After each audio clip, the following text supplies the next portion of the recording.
Let's use the Bovie pencil to cauterize the veins. This will help decrease blood flow into the surgical field. The rake retractors fold the skin and tissue out of the way, exposing the patient's knee. To operate, we need the patient's knee elevated and bent so the bones are fully exposed. Now, is at the proper angle. Use the rondeur to remove the anterior cruciate ligament, or ACL, the meniscus, and any bone spurs that may be lurking out.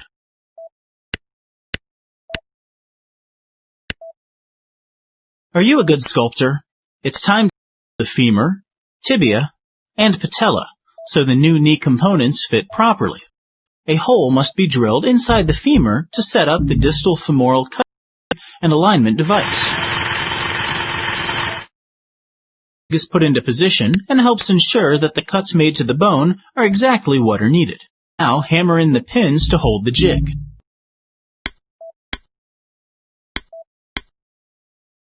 We can now remove the alignment device. The pins will hold the jig. Now for some real bone shaping. Use the bone saw to cut the bone so it is prepared for the new femoral component.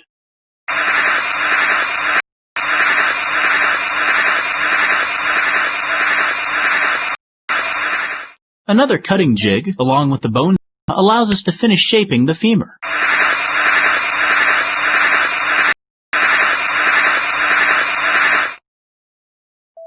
Let's move to the tibia.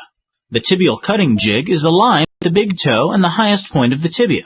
This will ensure the leg is proper after surgery.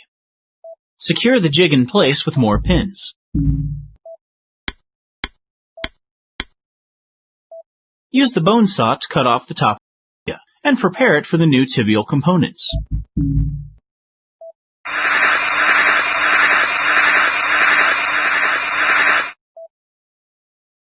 Now we'll use the patellar cutting jig and bone saw to remove the back of our patient's patella.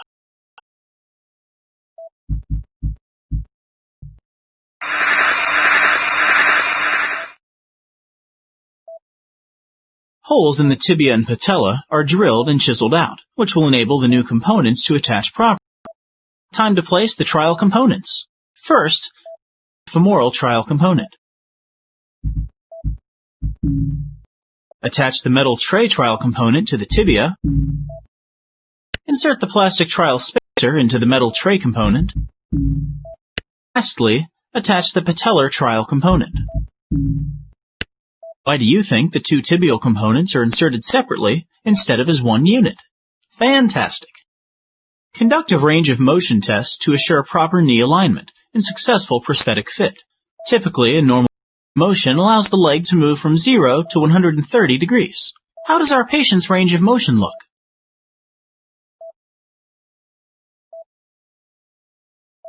Knees aren't meant to bend sideways, so it's important to determine whether there is a gap or space between the femoral and tibial components. There's no noticeable gap, so this knee is a good fit. Why do you think there are so many steps taken to ensure proper alignment? Great! We've tested the trial components.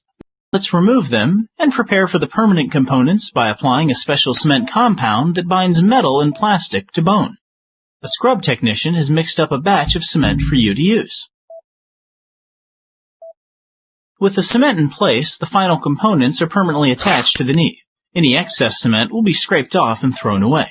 Lay the leg flat on the table so the new knee components put pressure on each other. This allows the bone and components to bond with the cement. The cement can take anywhere from 10 to 15 minutes to harden. We perform our range of motion tests one final time.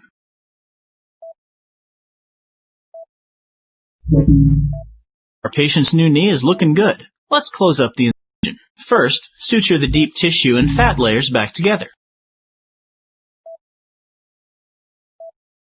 For closing the surface incision, you have a choice between the stapler and the suture.